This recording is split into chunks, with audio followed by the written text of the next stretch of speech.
Hey, brothers, you're listening to Home Bar Happy Hour. We're talking about outlaws, we're talking about Thanksgiving, and we're talking about planes, trains, and automobiles. Let's gobble, gobble, America.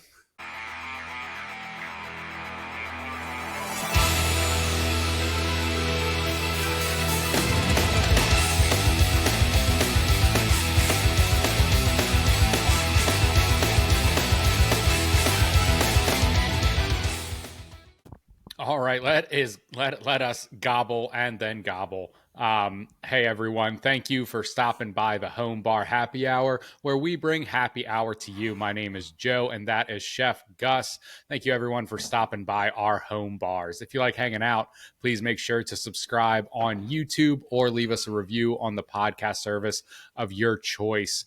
Our episode today is sponsored by buyblacket.com, but we'll tell you about that a little bit later. For now, let's get into it. Mike, Thanksgiving week. Are you ready for Thanksgiving? Are you ready to be thankful for this year and the plentiful bounties that have been bestowed upon us? That's a lot of bees. I just put a lot of bees into one sentence. I am, man. This is a great year, man. For this doing this show. Yeah. We just, and, out of all the episodes that we've done, I'm just thankful that we've done it. And, we're having a great time, and we're just hopefully you want to be thankful for that. And I want to continue getting better at this. Yes. If you're stopping by, this is your first time stopping by the home bar, don't go back all the way to the beginning. Don't worry about that. Just keep up with us from here on out. Don't worry about the old stuff. You didn't watch season 1 of Seinfeld. No one goes back and watches that. Just stay with us. We're glad you're here, and let's keep going and rolling on. This ain't a sitcom. Yeah. You don't have to follow up. Oh, I missed these episodes. It's not a big deal. Yeah, there's no continuity. We're not going to talk about something from episode 4 and then you're going to not know what it is. This is all off the cuff, all improv. And it's only that's the whole thing. It's just to survive. Speaking of surviving, the Survivor Series, WWE Survivor Series this Saturday, Joe. I won't be able to watch it, but I'll be up in hunting camp. But go over the match card and everything. Hell yeah! So I am excited for Survivor Series. It looks like the first match is going to be LA Knight against Shinsuke Nakamura. That should be whatever. But then the Intercontinental Championship, that's a big one. Braun Breaker versus Sheamus and versus Ludwig Kaiser. How are you feeling about that one, Mike? You a big Sheamus guy? No, yeah, back in the day, but I'm all about Braun Breaker. Yeah, yeah. You think he's gonna keep that C? I think so. We'll see. I mean, they need to start pushing these guys. They're. Like LA Knight, like that dude's not getting any younger, man. No, he's been in the game for a minute. He's making those Slim Jim commercials. That's the only thing I really remember about him. The next match, it looks like, is a War Games one, and this is like a huge card, right? It's like every girl in wrestling right now: Rhea Ripley, Bianca Belair, Bayley, Naomi, and Io Sky versus Liv Morgan, Raquel Rodriguez, Nia Jax, Tiffany Stratton, and Candice LeRae. I don't know about you, Mike, but I think this match is going to go in Rhea Ripley's favor. She has all of the big names on her side with Bianca Belair, Bayley, and Io Sky. I think she's a really good wrestler too, and they've been kind of building that storyline, Rhea Ripley against Liv Morgan, and I don't think people really like Liv Morgan. I think the crowd has definitely turned more towards Rhea Ripley. I think she is going to come away with a win on that one. How do you feel? I think they're going to save that for WrestleMania. Yeah, but I mean, this match is going to have a winner. Yeah, I don't know. We'll see. You never know. You never know who's going to come back just to, throw a little wrench into the works. That's true. The next one is Gunther versus Damian Priest. Do you have much to say about that one, or you want to get on to the big dog? I just think it's I think that's going to be a good match. Like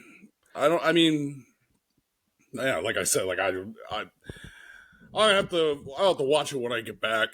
But yeah, it'll be it'll be a good match. But so the big one, the headline event is Roman Reigns and the Usos, Jey Uso, Jimmy Uso, Sami Zayn, and CM Punk against the Bloodline. So that's all the guys in the Bloodline, and Bronson Reed. And you had some theories about this one, Mike. What do you think is going to go down in this event?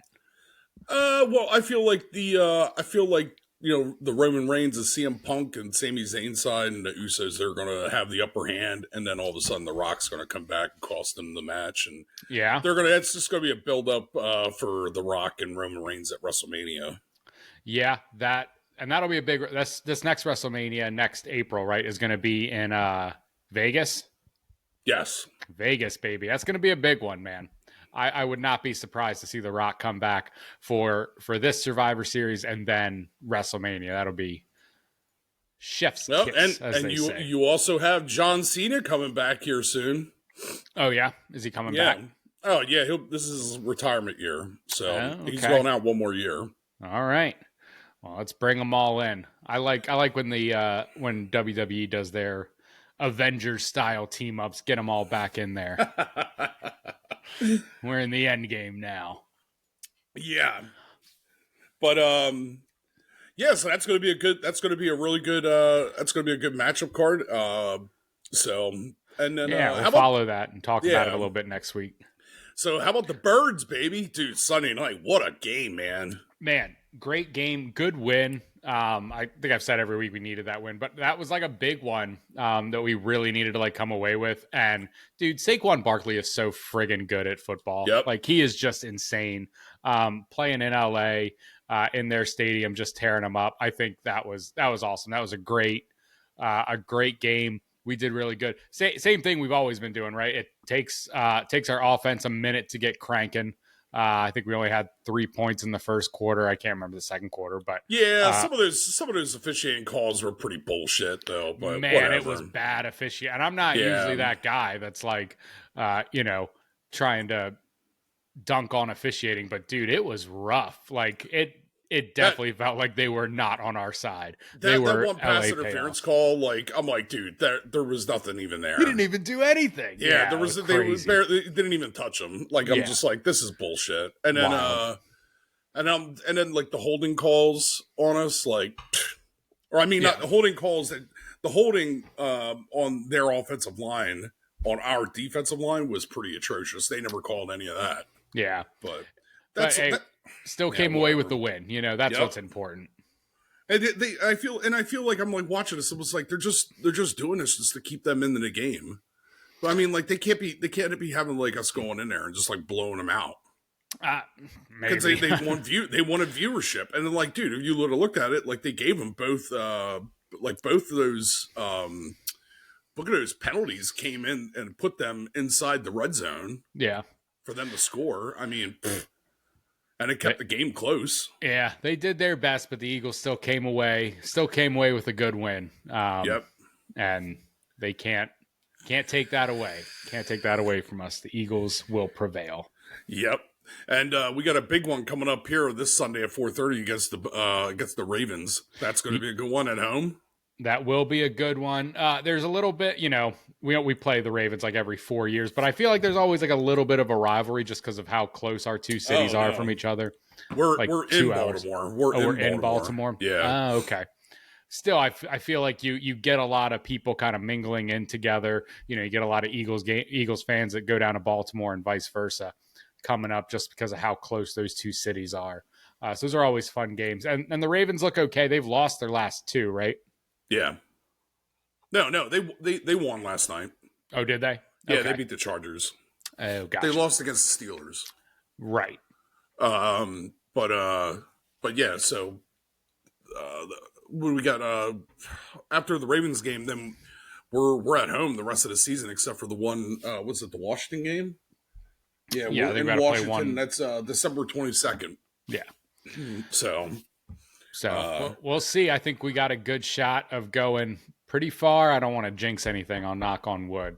But the team is looking really good this year. This is like the best I've seen the Eagles look I mean, even like our Super Bowl year when Carson Wentz, when we thought he was like a savior, like I don't think we looked as good then as we do now. I think Really? like our yeah, I think you're right. Saquon Barkley, just totally changes the game, and Jalen Hurts being able to figure out to make plays out of nothing. It's a crazy good team we have right now. I'm very pleased with it. Yeah, we'll be watching that. Well, I'll be up at hunting camp. I leave on Friday to go up to hunting camp, and it is going to be cold up there in bear country. Yeah, going up there the northwestern side of Pennsylvania, and it's supposed to be, I think, like the high is supposed to be like 26 degrees on Saturday. Ooh. And blustery. Oh yeah. That those bibs are going to come in real nice. I made sure I got my heated socks, my heated gloves, my heated warmers, and I got a little like Mr. Heater. So for my little blind, and we're just going to sit there and we're just going to hope we bring back a harvest. Yeah. Yep. But yeah, dude, we're all. This is like my favorite time of the year. It's like it's Thanksgiving, and then the next day, then we head up for hunting camp, and it's like all of us Army guys all getting together again. And we always got before when we got back from Afghanistan, we were always going up to the shack, up to my Al's dad's house, but then he sold it because all the other owners at that time started passing away, and so now we took it upon ourselves to get Airbnb cabins. Okay. So yeah, we classing it up a bit. Yeah, and it's pretty good, man. We got a nice big one this year with a big A-frame side, big window, big. Yeah, it's pretty big. Nice. And yeah, we're setting up. We come in, drink beer, just like everyone does when they go to hunting camp. Just we're getting there's like 10 of us going. And I think everybody's getting like 2 30-packs a piece. Ooh. That's a lot of beers. That's a lot of cold beer. Adding in all that beer and all that ammunition. Yep. And then what is it? And then we all pick to see who wants what day you want to cook and stuff. Some of the guys bring up their smokers. We do like brisket and. What are we doing? We're doing steaks and mashed potatoes and stuff this year for Saturday. Sunday, we're doing the brisket and sides with that. Monday, that's me. I'm doing like stuffed shells with, I forget what else I'm going to throw in with that, but pretty much just wrangling in everything I can get. Yeah, throwing it all together. Sauerkraut. Yeah, it's pretty hard when you decide to do. I was going to do pierogies, but I can't find a place that's does fresh pierogies, and I'm certainly not making fresh pierogies. Yeah, that's some hard shit. Yeah, I would need some help. But the way these guys eat, well, all of us eat. I'm savages. Yeah, well, I'm going to need to make a lot, and that's a lot of work for one person. So I'd rather just do the stuffed shells where I could just pipe the stuff into the shells, and then it's so much easier. So, but I remember like 10 years ago, it was like right when we got back from Afghanistan. So over 10 years ago, I think it was like 2012, and we just got back, and like Tim and I went up. And they were all like, "Oh yeah, Big Al said that you guys are good to go hunt on the neighbor up on top of the mountain there. You guys could just park right there, just walk up the mountain. You guys will be good up there." All right, so that's where we all went. Well, we get there, it's like 4:30, like it's just not like a block away, up in the game lands, and we go there and park. And next thing you know, the neighbor's coming out across the street, and like, oh, you can't see anything; it's all dark, but there's somebody there. She's like, "Hey, wait until you get off my fucking property."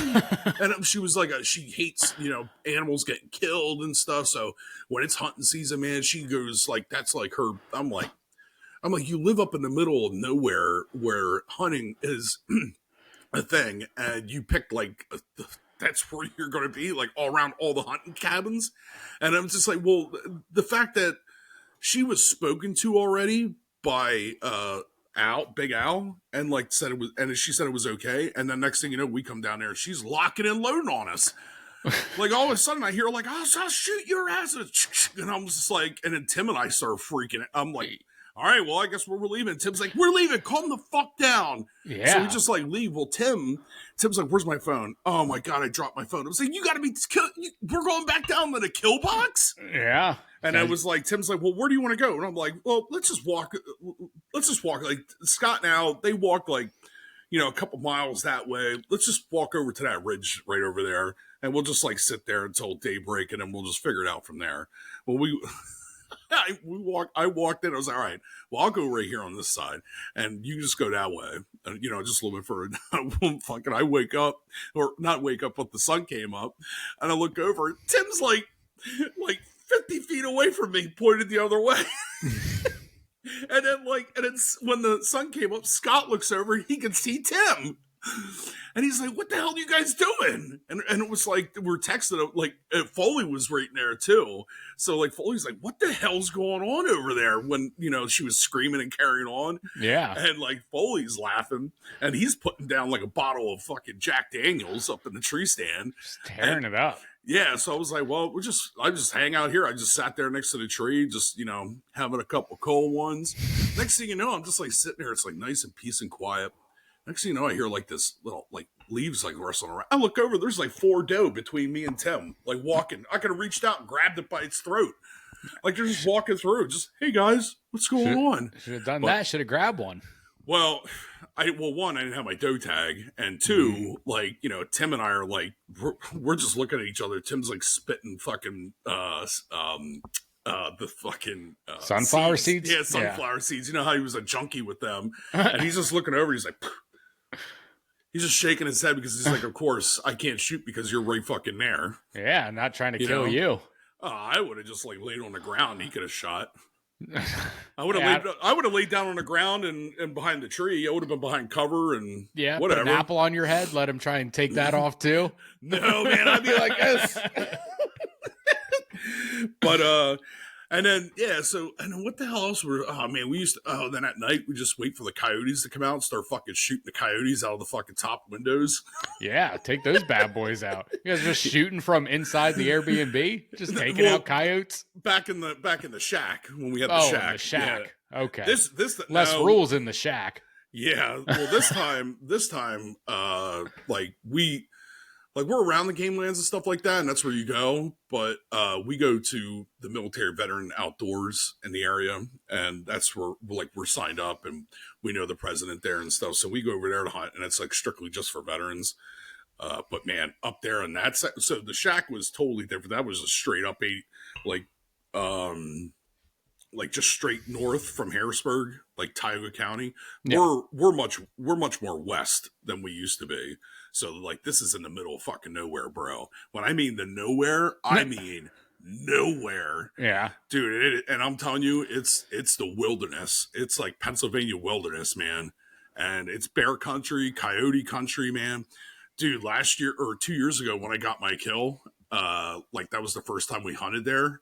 And it was like it was starting to get dusk, like after I gutted the deer and everything. And I'm just sitting there, I'm waiting for Scott to come back.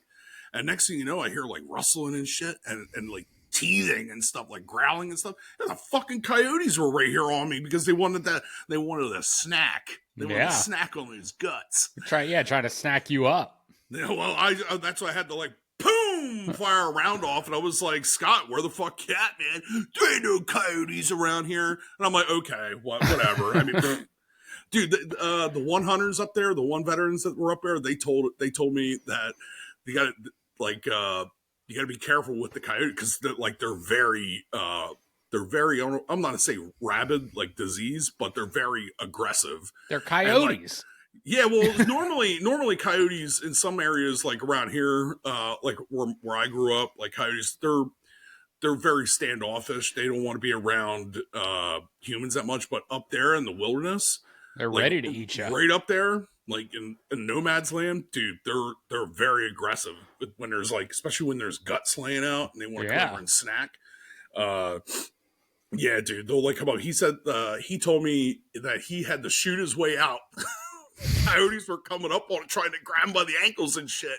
And they were like, when they're fucking shooting their way out with a handgun and shit. I'm like, oh, fuck no, man. So that's why I make sure that I pack some fucking heat. Because I'm trying to get fucking taken down by a pack of goddamn coyotes. Yeah, you don't want to go to war with the coyotes up there. Yeah, start a war. Yeah. And then, of course, then there's a lot, because bear country up there, the bears are just as aggressive, and you know how you love your bears. Yeah, I wouldn't hang around anywhere with bears. Dude, if I see a bear like, half a mile away, I'm running in the opposite direction. Yeah. What was it? Scott was it last year or the year before? I think it was the first. Yeah, it was the first year. He was up in the game lands, and him and the other kid, Denny, they got into a fucking canoe and they went across the river, like a small river. It's bigger than a creek, but it's not as big as a river. Does that make sense? Sure. Yeah, and they went across it in a canoe. Oh, yeah. So it was big enough that you needed a canoe. Gotcha. Okay. Yeah, and then they go across to the canoe, and then this kid's the sole of his boots, his dad gave him these boots to wear when he was up there with us, and the fucking soles of the boots came off. It's like flapping like a duck coming through the woods. And then like they set up, and Scott's at his up at his tree stand, and all of a sudden he looks over, and here comes a fucking big black bear just walking almost right up to the fucking tree. Yeah, man, you don't want to mess with them guys. I would just shoot him right there. Do you need a license to shoot bear in that country? Yeah, and you can't shoot a bear unless it's self-defense. Yeah, I mean, right there, no one's gonna if a bear's like attacking you and you shoot it, no one's gonna be like, "Where was your, bear?" Season. And it's got to be it's got to be in season and everything. But if they'll shoot, a lot of these, you're in there. How would you feel if like an animal came into your head, like that? What was it? That woman who heard like the front door came crashing down in Florida, and she was like, she thought somebody was coming, like breaking into the house, so she went up and called 911. Yeah, and then she was like, she didn't hear anything, so she walks downstairs. She's like, well, what the hell? Like they're. And then she looks in there. There's a fucking alligator in her goddamn kitchen. Yeah, the alligator's just making themselves at home. You got to protect your home. You got to protect your home. What they're trying to do. You're in their home. Yeah. You just got to respect them. Like they're not. You leave them alone, they're gonna leave you alone. If they feel threatened, they're gonna attack you. Yeah, I'm a big fan of protecting your home. I just got rid of Orkin. I'm not a big fan of. I was just getting tired of Orkin showing up at like random times, and then we had like a little bit of a mouse problem, like nothing major, but they were like, oh, guy's going to come out. He'll do this big, look around your house and find all the entry points. The dude like walked around my house and was like, could be there. All right. See ya. Good luck with that. I'm like, dude, I'm not paying for this. So I went to war with the mice myself. I've been protecting my home like Kevin McAllister. Ain't no one getting in here. And I was down in my theater the other night, just sitting here watching a movie, and I hear the clink. And I go back in the laundry room. That little sucker, took his head right off, flipped it over, and just laid it right in that rat trap. Like, yeah, I'm getting them out of here. Well, I saw like, the one trap I never even had a problem. It was like right when I first moved into my house, like 5 years ago. Yeah, and this is typically the time of the year where the mice are trying, the little rodents are trying to get into your home to stay it's warm. Cold outside to come in, look for warmth, look for water. And, but the sticky pads, I'm like, all right, I'm going to get this son of a bitch. So it's like just a little bit of shredded cheese right there. And I'm like, all right, enjoy, motherfuckers. And then like I come downstairs, I'm only down there for like 5 minutes. Next thing you know, I hear us flapping. Yeah. I was like, oh, got one. I went up there and I felt bad for the little guy because I tried pulling him off there, but it was like, dude, I'm going to rip your legs off. Yeah. I just took him outside. I was like Jack Nicholson in As Good as It Gets when he threw that goddamn dog down the fucking garbage chute. And I was like, if you can make it out here, you can make it anywhere. And I just threw him in my trash can. Yeah, I don't like those glue traps because I think they work a little better, but I think they're a little less. They're not humane, right? Because they just get stuck and they starve to death. I like it just like they're rodents. They're rats. Well, Well, they're not rats. They're little mice. Dude. That's what when we lived in LA, dude, you'd see these big old city rats. Those things are disgusting. Torture those motherfuckers, you know, just like Method Man at the beginning of his song, you know, like the rat that, like the rat that tried attacking the baby on fucking, was that the Lady and the Tramp? Yeah. The pizza rat, dude. These city rats are disgusting. But when I worked in LA, we had a little bit of a mouse problem in our lab, and our lab does, environmental testing. So we use a lot of liquid nitrogen. This psychopath I worked with would put out these glue traps. And then when he would find the mice, because he didn't want them to suffer, he would just fill up a bucket with all these scourging mice and then fill up that bucket with LN2 to suffocate them out. I'm like, dude, you just created like a mouse holocaust over here, you know? Just like taking them to the gas chamber, catching them, throwing them in here, tearing them up. I'm like, holy cow. He's like, it's the best way to get rid of them. Yeah, like hand them a bar of soap on their way in too, dude. I see a lot of farmers and stuff like that out when they have mice out in the barns and shit. They have like the buckets, and then it's they put some peanut butter up on the inside. Yeah. And then the mice and the rats, they crawl up there, they go to get the peanut butter, but they fall into the trap door down in the bucket. And you open up that thing, there's like 70 fucking mice in there all just mounted around. And then I'm like, what are you going to do? I was like, I'm going to take that fucking bucket. I'm going to take it over to the creek and dump it into the creek. Yeah, you just dump it. Yeah, the thing with you got to, right? Like the thing with mice is they'll get in. The Orkin guy was telling me, he was here like 2 weeks ago, and I caught one mouse in the house, and he's like, that's pretty good. He's like, your neighbor had 27 in her house. Oof. I was like, 27? He's like, yeah, they probably should have called us a little earlier. I was like, yeah, no kidding. What does she live in a house of squalor? She lives in a house made of cheese. I don't know. Yeah, holy hell. She's got big gaping mice. All I know is that I haven't seen a mouse since that first year. And plus I got like the whole house rewrapped and everything. So but speaking of houses and stuff like that and getting cozy, let's get on to Thanksgiving, brother. Let's do it. Hey, before we do that, let's take a minute to tell you about our sponsor. Again, this is Home Bar Happy Hour every Thursday at 4:30 p.m. Gus and I have a happy hour. If you like that, please subscribe or like on your podcast service of choice. We are brought to you by buyblacket.com, and we're going to tell you about that right now. This episode of Home Bar Happy Hour is brought to you by buybeckett.com. Head over to buybeckett.com/homebarhappy to shop their happy hour line of clothing and gifts. They have cool t-shirts, sweatshirts, and fun coffee mugs that lets everyone know you care about the important things in life, like happy hour. And if you use our link, you can get 15% off your first order. Buy Beckett has a ton of great clothing and accessory options, from their happy hour line to their veteran first line. Mike and I are both vets, and we love showing our support for the troops with a cool mug or a funny t-shirt.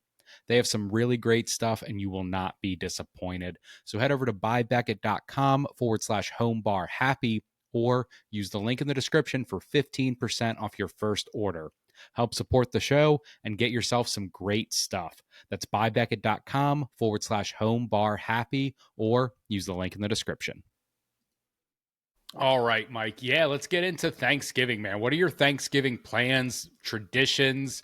You know, what do you like to do around this giving of thanks holiday? Well, that's what I always go up to my family's up in the sticks. Yeah. I go up there and it's either at my brother's or my sister.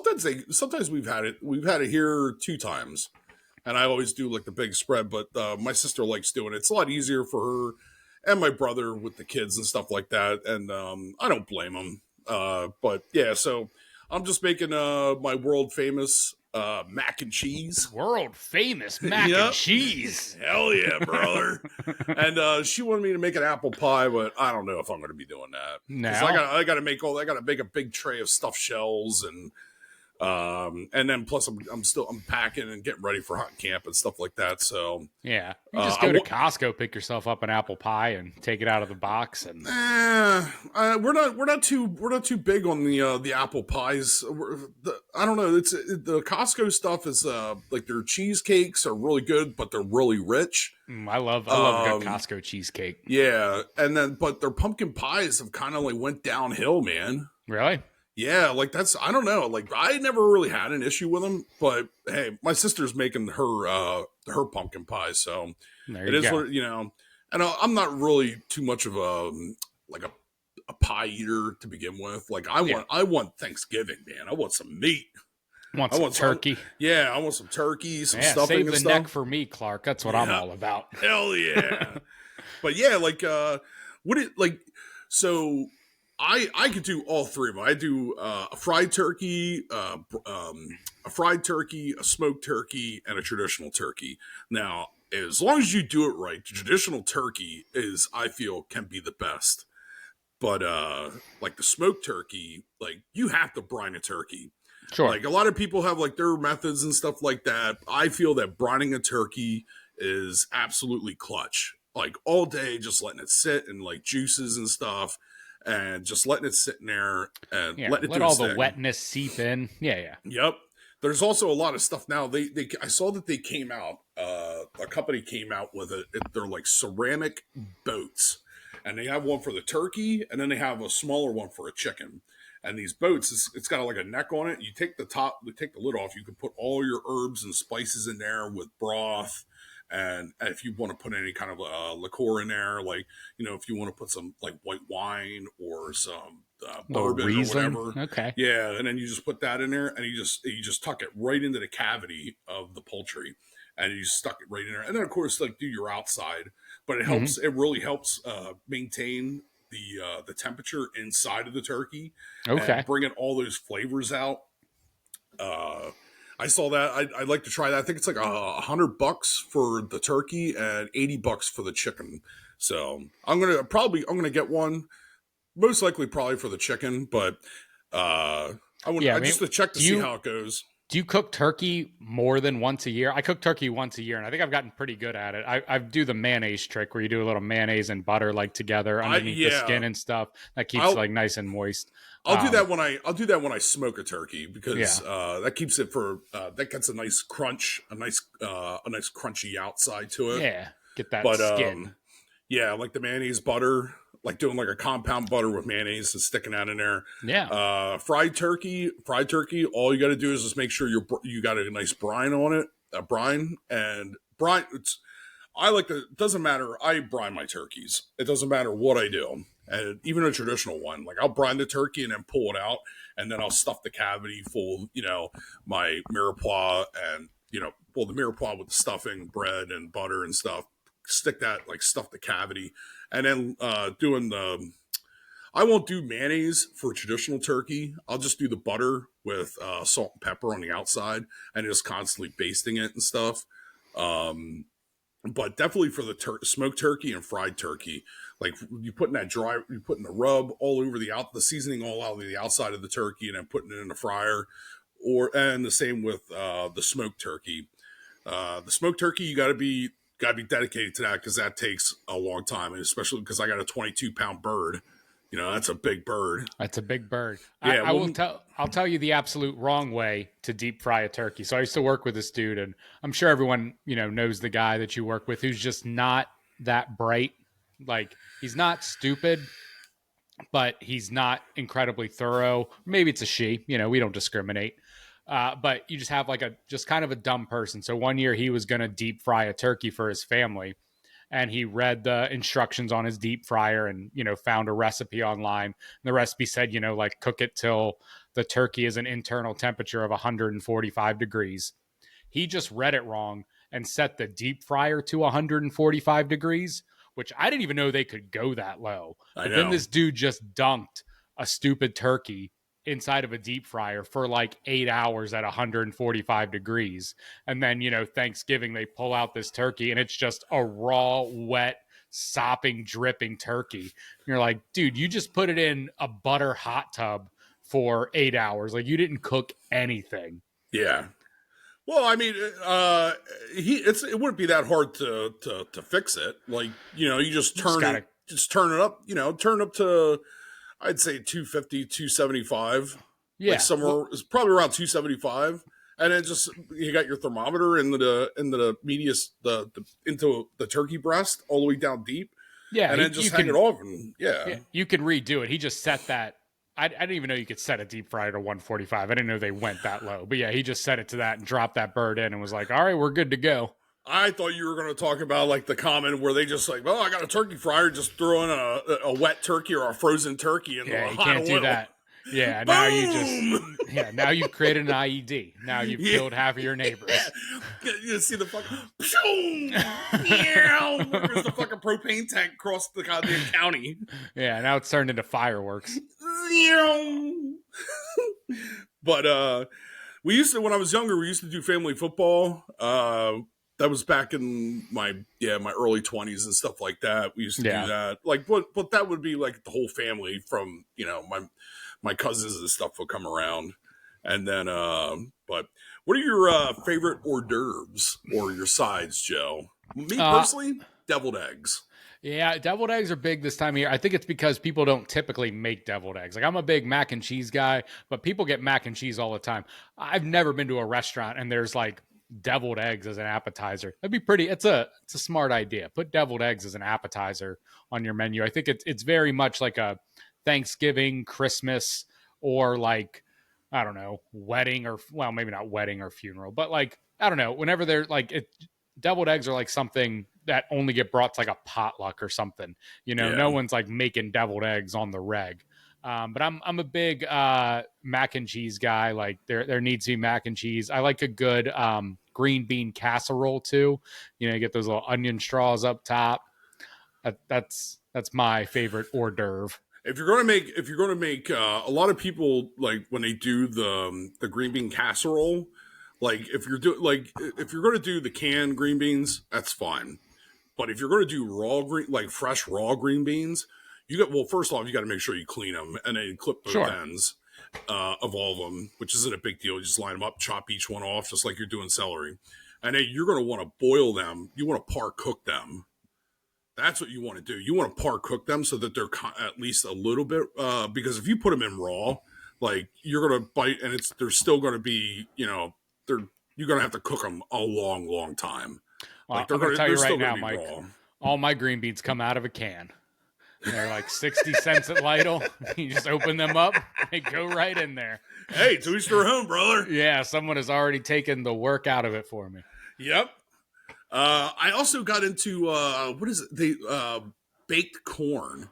So it's almost like you're doing cornbread with a little bit of corn, but you're just reversing it. So you're doing a lot of cream corn, and a little bit of cornbread mix. I have found that that's really good. That's what Elizabeth does. She does like a cornbread casserole that's like that. She just made a couple of them we have a Friendsgiving tomorrow and then actual Thanksgiving on Thursday. Okay. Yeah.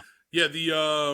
When you do your I always said, like, when I was in culinary school, my chef told me the simplest thing for mashed potatoes is you always use a russet, peel it, quarter them, and cube them, throw them in, let them boil. While you're doing that, you want to heat up your milk, and you always use whole milk at the very least, or you can heat up half and half. It all depends on what you want. You heat it up and it's hot. You heat up the butter. That's all melted down.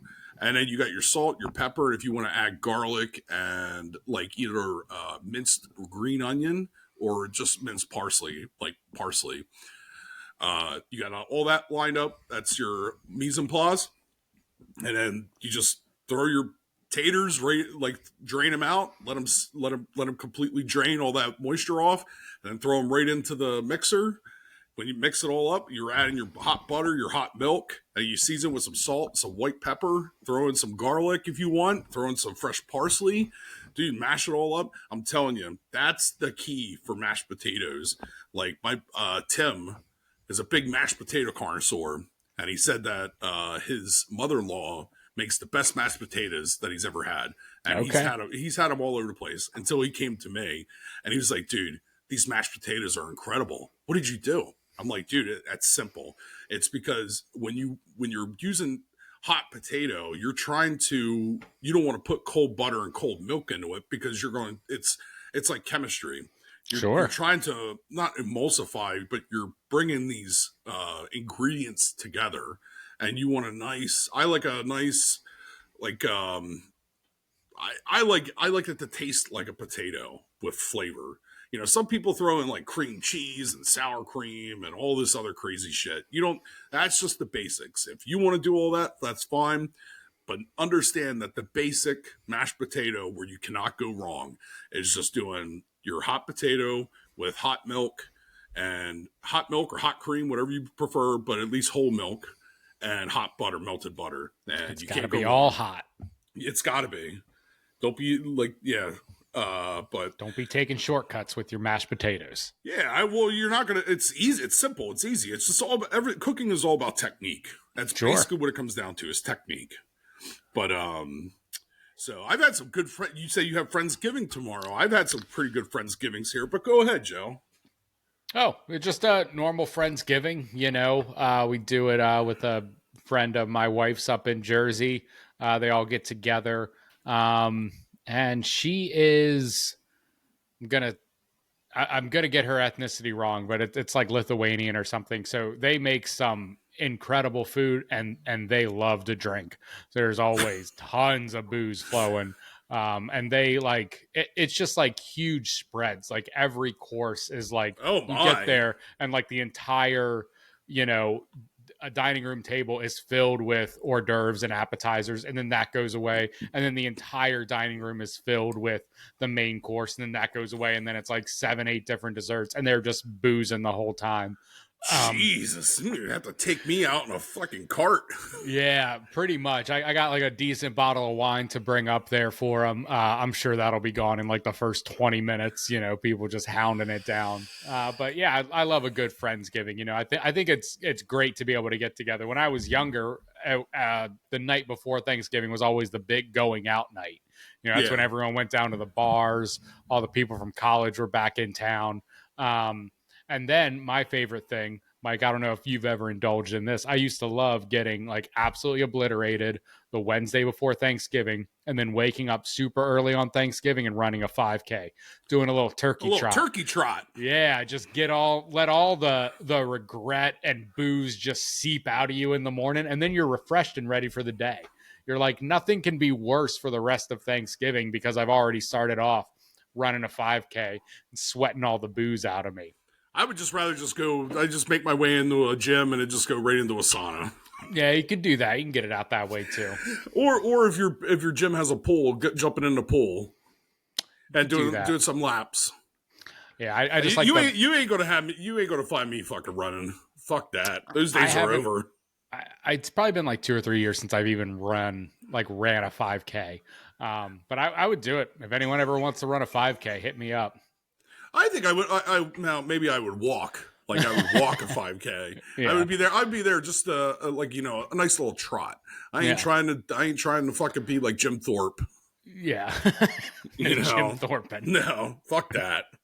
But we had a question that came across our social media and I picked up. One of our followers said, I have to work on Thanksgiving and won't be able to cook this year. Is there anybody in this area that makes a list of Thanksgiving items that I can pay for? Now, at the end of the day, like, if it's just you and maybe somebody else and you guys both had to work, hey, at the end of the day, KFC, brother. KFC's doing fried turkeys and the whole shebang. I didn't know KFC did fried turkey. Well, they're doing it this year. This is the first time I've seen it. Yeah, so I mean, at the end of the day, at the end of the day, hit up some KFC, man. Yeah, why not? I mean, if your standards are real low, you just don't care, you just want Thanksgiving food, like, that's as basic as you can get. Outside of that, there's definitely restaurants here, especially over in Hershey.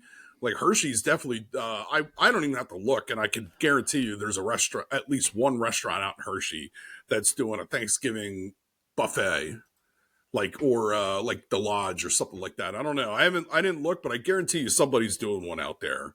Yeah. That's all you got to do is just check on some of these places like the Hershey Lodge or Hershey in general. Golden Corral, they're going to be open. Go down, hit up some Golden Corral. Those biscuits, man. I mean, like I said, if their standards are low and you just don't feel like cooking, hell, just go and have Thanksgiving down there, man, as soon as you get off work. But yeah.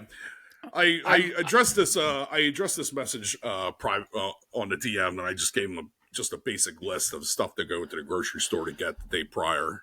I can't just run past, because I've been looking up this KFC turkey. So we just have to talk about it for a second, Mike. Yep. It's a KFC Cajun deep fried turkey available at select locations. This turkey, how much do you think this turkey is by itself? Because we're talking here, maybe you're trying to do something on the cheap. How much do you think it costs to get a turkey, a full ass turkey at KFC? I'd say like $30-$40. $80. What? This turkey is $80. Could you imagine the shame of my credit card company when they say, "Sir, did you spend $80 at KFC?" Now, let me also caveat it with, that's just the turkey itself. You can also get it as part of the holiday meal, which is $110, or the holiday feast, that's $120. Which is go all out, $120 for a holiday feast. How many does that feed? What does that feed? Like 10, 12 people? Let's see. The holiday feast includes the one deep fried Cajun turkey. I can't find how big this turkey is. That's why I want to know how many pounds. I would think it's at least it's at least like an 18-pound turkey. That's 18 pounds, probably. I mean, that's probably about right. So it comes with the turkey. This is the holiday feast at $120. Comes with a turkey. Comes with a family-size mashed potatoes. That's 100 ounces of mashed potatoes. Family-size gravy. That's 48 ounces of gravy. That's a lot of gravy.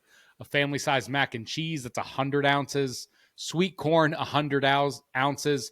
A family-size cake in lemon or chocolate. I don't know.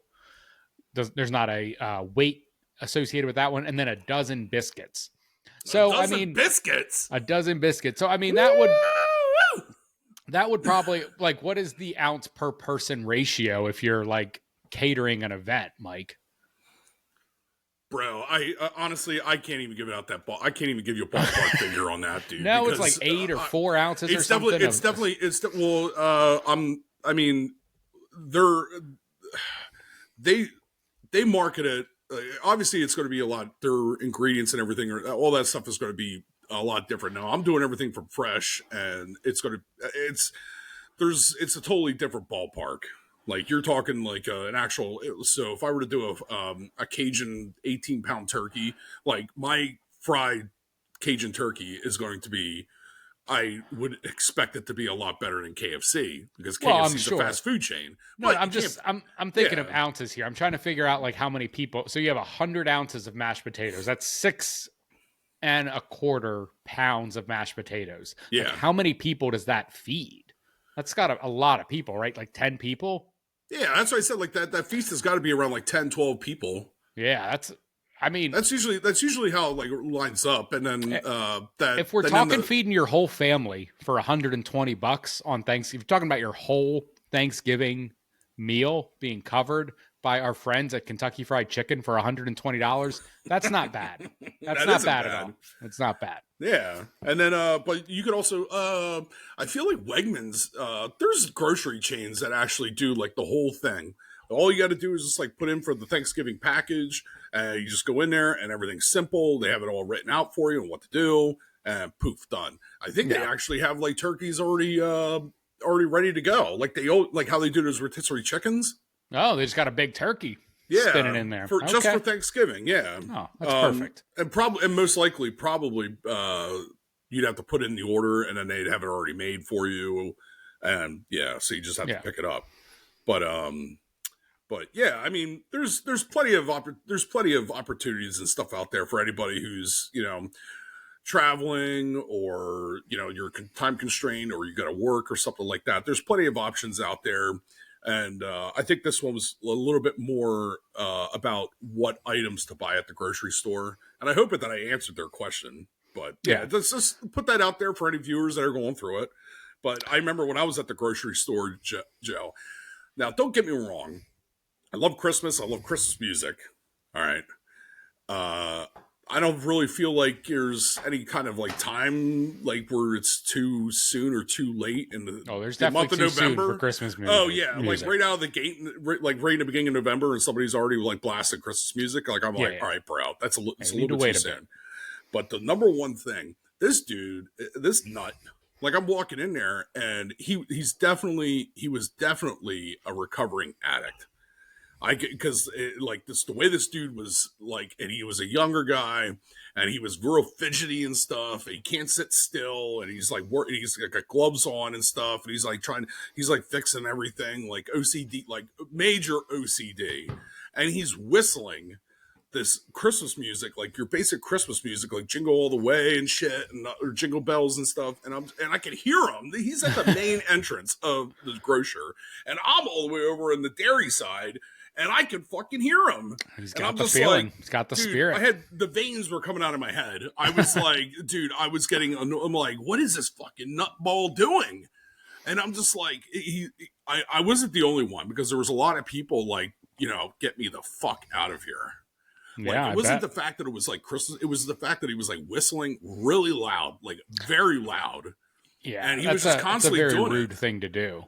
Who whistles like while they're walking around? Yeah, what are you, a fucking dwarf? Yeah, right.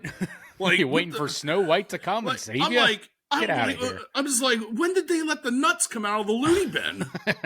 I'm like, there's always a nut job walking around, and like they're always trying to. Dude, you gotta know, like, that's a person that if you have eye contact with them, they're gonna be like up your ass trying to talk to you and stuff. And I hate when people come up and try and talk to me. I don't want to talk to you. I don't know who you are. And I'm like, I just turn the corner like I'm in a NASCAR race, and I just fucking scoot all the way to the other end. Yeah, I'm going to the meat section out of there, because I could tell like he was trying to like I could see it out of my periph. Like I could feel it, like his eyes trying to look at me. He's like, oh man, this guy's wearing some Eagles gear, man. I could feel like he had like as soon as all I had to do was like look at him, and he wanted to talk, and I was like, I ain't fucking talking to this goddamn nutcase. I'm like, yeah. And then I went all the way to the end.